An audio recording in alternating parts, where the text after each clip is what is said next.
जय माता दी। आप सभी को चैत्र नवरात्रि की बहुत बहुत शुभकामनाएं। माता रानी आप सभी की मनोकामनाएं पूर्ण करें। इस बार चैत्र नवरात्रि में तिथियों की घटबढ़ के कारण 2 दिन की पूजा यानी 2 नवरात्रि की पूजा एक ही दिन की जाएगी। तो इस बार तिथियों का विशेष संयोग बन रहा है, इसलिए आपको सही विधि से पूजन और पाठ करना होगा।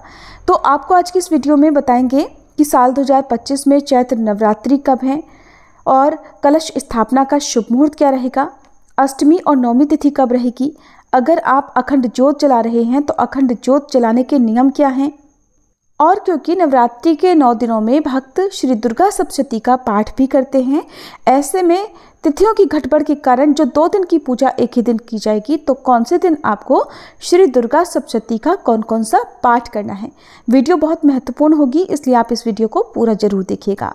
इस बार चैत्र नवरात्रि 30 मार्च दिन रविवार से प्रारंभ होगी और चैत्र नवरात्रि का समापन होगा यानी नवमी तिथि रहेगी 6 अप्रैल रविवार को और कलश विसर्जन दुर्गा विसर्जन 7 अप्रैल सोमवार को किया जाएगा।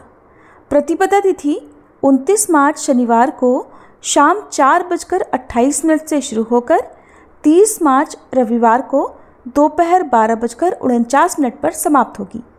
इसलिए नवरात्रि का पहला दिन रहेगा 30 मार्च रविवार को और इस दिन कलश स्थापना और माँ शैलपुत्री की पूजा की जाएगी।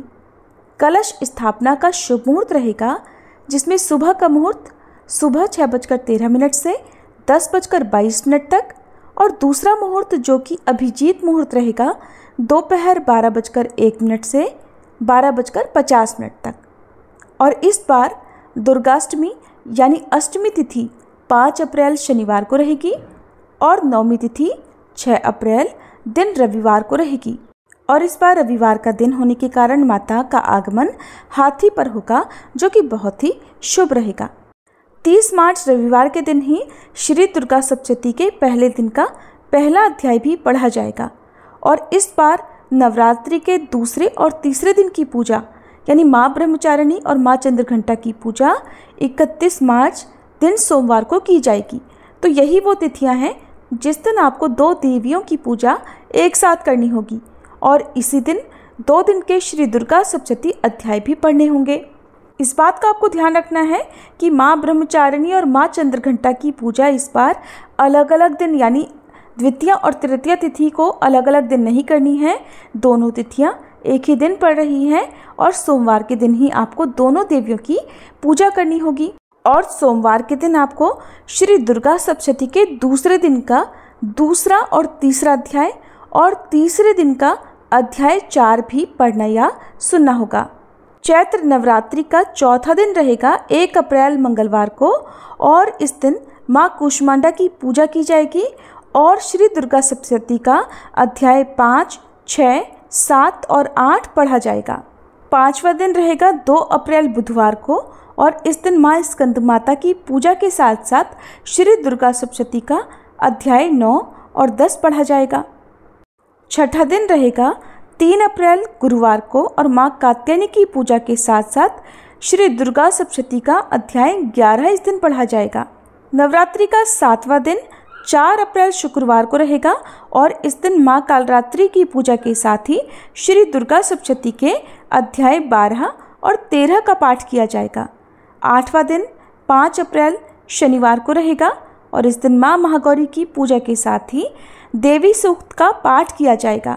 यदि आपके कोई अध्याय रह गए हों तो वो भी आप इस दिन पढ़ सकते हैं।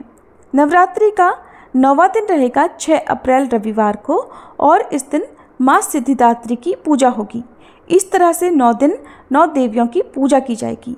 ध्यान रखिएगा इस बार अष्टमी और नवमी तिथि एक ही दिन नहीं है बल्कि द्वितीय और तृतीय तिथि एक ही दिन पड़ रही है।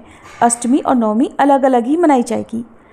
श्री दुर्गा सप्तशती के पहले अध्याय से पहले अर्गला कीलक स्तोत्र का श्री दुर्गा कवच का पाठ किया जाता है।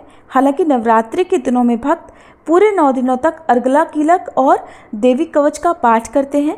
अगर आपके पास समय हो तो आप पूरे 9 दिन तक देवी कवच का पाठ पढ़ या सुन सकते हैं। नहीं तो आपके पास पहले दिन समय हो तो पहले दिन, नहीं तो जब 12 और 13 अध्याय समाप्त हो जाए उसके बाद बचे हुए शेष अध्याय आप पढ़ सकते हैं। अब बात करते हैं अखंड ज्योत जलाने के नियम और विधि के बारे में। अखंड ज्योत का हिंदू धर्म में विशेष आध्यात्मिक और धार्मिक महत्व है। इसे देवी देवताओं की कृपा प्राप्त करने, नकारात्मक ऊर्जा को दूर करने और जीवन में सुख समृद्धि लाने का प्रतीक माना जाता है। ज्योत का अखंड रूप से जलाना भक्तों की अटूट श्रद्धा और संकल्प का प्रतीक होता है। तो अखंड ज्योत जलाने के मुख्य लाभ क्या क्या होते हैं? एक तो देवी देवताओं की कृपा प्राप्त होती है, नकारात्मक ऊर्जा से सुरक्षा होती है, मन की शांति और एकाग्रता बढ़ती है, संकट निवारण होता है। कई लोग विशेष इच्छाओं की पूर्ति के लिए अखंड दीप जलाते हैं। कुछ लोग पूरे 9 दिन तक जलाते हैं तो कुछ लोग केवल 24 घंटे के लिए जलाते हैं, जो कि पहला या अंतिम नवरात्रि हो सकता है। पितरों की शांति के लिए भी अखंड ज्योत जलाई जाती है। तो अखंड ज्योत जलाते समय आपको कुछ नियमों का ध्यान रखना चाहिए, जैसे कि शुद्धता का ध्यान रखें। अखंड ज्योत जलाने से पहले उस जगह को साफ कर लें, गंगा जल छिड़क कर शुद्ध कर लें, साफ वस्त्र धारण करें और दीपक रखने का स्थान भी शुद्ध होना चाहिए और हमेशा आसन देकर ही दीपक को रखना चाहिए। घी का दीपक उत्तम माना जाता है, लेकिन तिल के तेल का, सरसों का या मूंगफली के तेल का उपयोग भी किया जा सकता है। अखंड ज्योत जलाने के लिए आप कलावे की बाती का प्रयोग करें तो ज़्यादा अच्छा रहेगा, क्योंकि अखंड ज्योत में यदि कलावे की बाती जलाई जाती है तो वो बिना बुझे कई घंटों तक या कई दिनों तक लगातार जल सकती है। अखंड दीपक तांबे, पीतल या फिर मिट्टी का लेना चाहिए। दीपक लगातार जलते रहना चाहिए, बीच में बुझना अशुभ माना जाता है, इसलिए दीपक की देखभाल करें, समय समय पर घी या तेल डालते रहें और अगर बाती छोटी होती रहे तो बाती को भी धीरे धीरे किसी तीली की सहायता से आगे बढ़ाते रहें और बाती पर बनने वाले फूल को भी हटा देना चाहिए। दीपक की लौ दक्षिण दिशा में नहीं होनी चाहिए। पूर्व या उत्तर दिशा में दीपक रखकर जलाना शुभ माना जाता है। जब तक घर में अखंड दीपक जल रहा हो तब तक घर को अकेला नहीं छोड़ना चाहिए, किसी न किसी का घर पर रहना आवश्यक होगा। हवा से बचाव रखना चाहिए।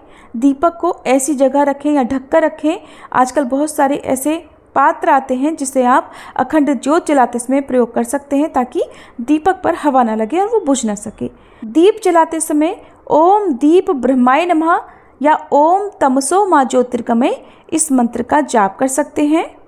माँ लक्ष्मी जी की कृपा प्राप्त करने के लिए आप दीप जलाते समय दीप ज्योति परम ब्रह्मम दीप ज्योतिर्नमोस्तुते दीपेन सधते सर्वम लक्ष्मी दीपम नमोस्तुते, अर्थात दीप ज्योति परब्रह्म स्वरूप है, इसे मेरा नमन, यह सभी इच्छाओं की पूर्ति करने वाला है। हे लक्ष्मी स्वरूप दीप आपको नमन है। इस मंत्र का या इस भावार्थ का आप जाप कर सकते हैं। अगर घर में अखंड ज्योत जल रही हो और आपको किसी इमरजेंसी के कारण घर से बाहर जाना पड़ रहा हो, कुछ दिनों के लिए, कुछ घंटों के लिए, और ऐसे में यदि आपको लग रहा हो दीपक ज़्यादा समय तक नहीं जल पाएगा, तो आप दीपक की जगह पर इस तरह से सावधानी रखें कि कोई भी कपड़ा, कोई चुनरी दीपक के ऊपर ना गिरने पाए। सावधानी रखिएगा कि कहीं कोई अनिष्ट ना हो पाए, और यदि इस बीच में दीपक अपने आप बुझ भी जाए तो आप पहले ही क्षमा याचना कर लें, क्योंकि आप घर से बाहर रहने वाले हैं। और जिस घर में अखंड ज्योत जल रही हो उस घर में जब अखंड ज्योत का संकल्प आपका पूरा हो जाए, जैसे कि कुछ लोग 9वीं तिथि तक जलाते हैं या 24 घंटे का मैंने आपको बताया संकल्प लेते हैं, तो जब आपका संकल्प पूरा हो रहा हो तब उस समय आपको दीपक में घी या तेल डालना बंद कर देना चाहिए। घी या तेल समाप्त होने के बाद दीपक अपने आप ही शांत हो जाता है। तो ये थे अखंड ज्योत जलाने के और माँ दुर्गा की पूजा से संबंधित कुछ जरूरी नियमों की जानकारी। अगर आपको पसंद आई हो तो वीडियो को लाइक जरूर कीजिएगा।